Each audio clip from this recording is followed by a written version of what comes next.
Okay, so what we've got here is a bunch of JSON that I generated using Mockaroo.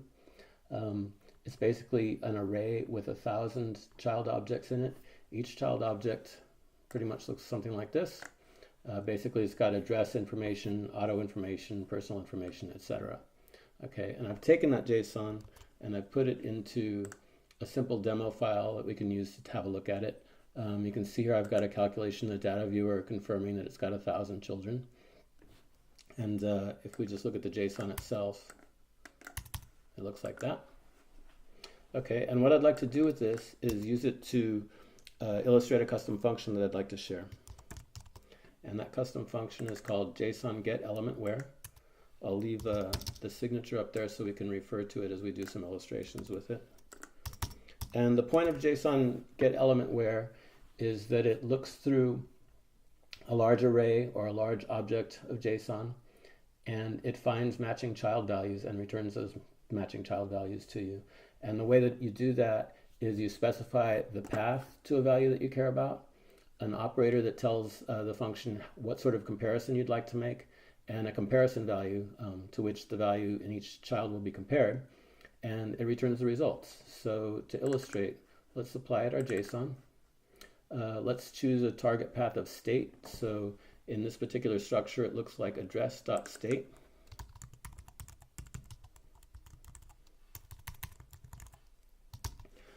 For starters, let's use the operator which is equals. For comparison value, let's use NV for Nevada. Value type is the data type of the JSON node. In this case, it's JSON string. And for now, let's leave result path empty. Okay, so we run that through, and it quickly returns us all child objects that happen to have a state of NV. Okay, we could change it up a little bit just to illustrate. There are all child objects that have a state for Florida or Kansas. Okay, now supposing that instead of returning an array of this entire child object, maybe we just want some portion of the object, and we can do that. For instance, in this case, since we're searching for something matching a state, maybe we just want the address information. And the way that we get just the address information returned to us is we supply the path to it. So in this case, if we put an address here, we'll still find all children objects that match with state equal to KS, but we'll return just the objects that are at the path address. So there you can see it's basically the same results, but it's been distilled so that we're returning just the address object there. Okay. Let's move along to another operator. For this one, we could take a look at the cities, or actually, you know what? Let's go one further with this example first. Let's return just the city values from all those which have a state of Kansas. And you can see you get just a simple array in that fashion. Okay, now let's move along to looking at address the city part, and let's find all cities that begin with a particular string. And for that, we use the like operator. So the like operator does it begins with match. And for instance, if I do something like this, we're searching through the JSON, we're looking at all elements, in particular the city element. And if that element is like F, which is to say begins with F, then we're going to return the city name. So there we go. Those are all of the city names out of those 1,000 JSON children that begin with F. We could tighten it up a little bit, constrain it to FA, choose another letter. I think you get the idea. So we've looked at a couple operators now. The equals operator, which tests for equality.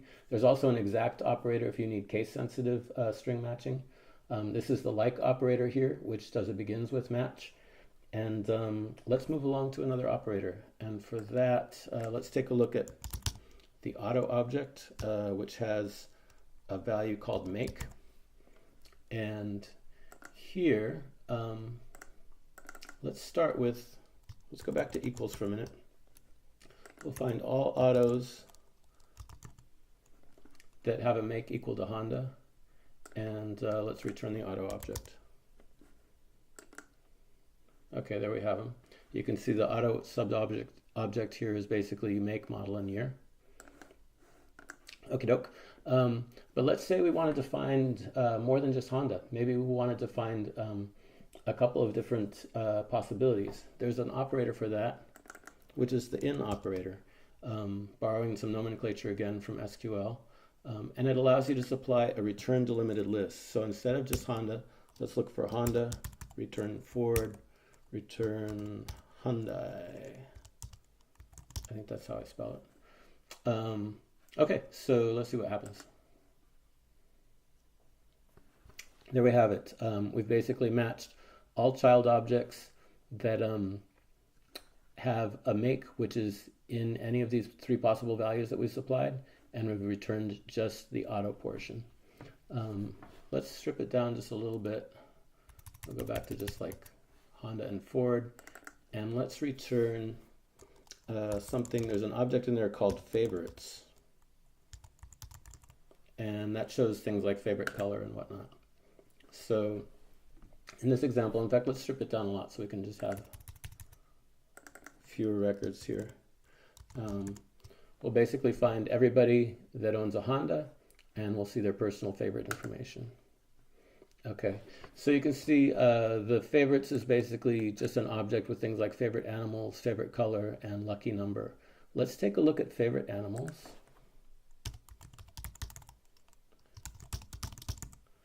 And if you take a look here, you can see favorite animals is actually an array. They get up to, I don't know, 3 or 4 favorite animals that can be listed.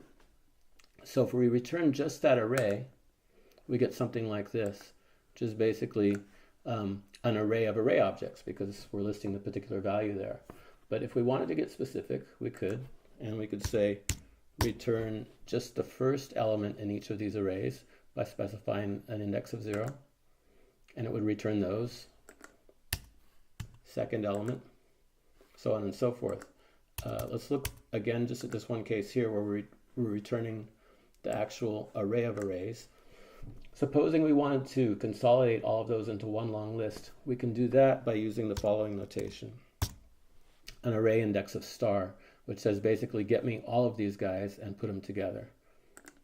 And we do that, and we get a list of everything there. Okay. Now, if we wanted to see, I guess I'm going to move on to like the last couple of bits to show you here, which is a little bit of aggregate functionality. So if we wanted to see how many values there are here, we can do this. We can surround that with count. And instead of returning the values, it returns you the count of those values. Okay, let's go back to returning just the favorites object for a minute.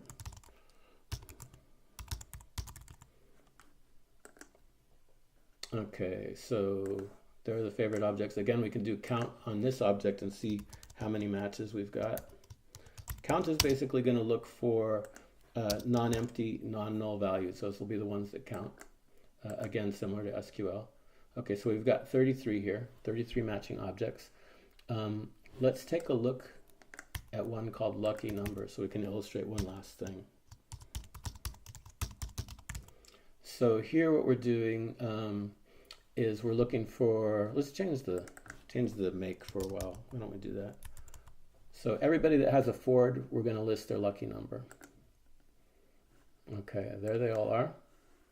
Let's see how many of them there are.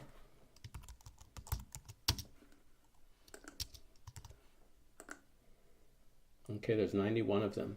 Now we can do this. We can change that to sum,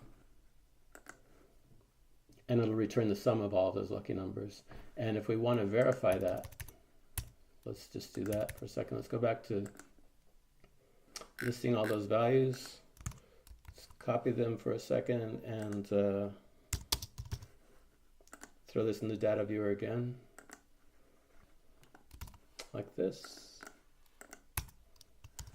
so that we can let FileMaker do the addition for us and make sure that it's accurate.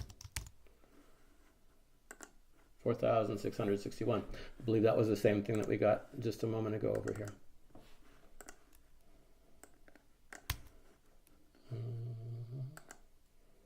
Okay, there are the values.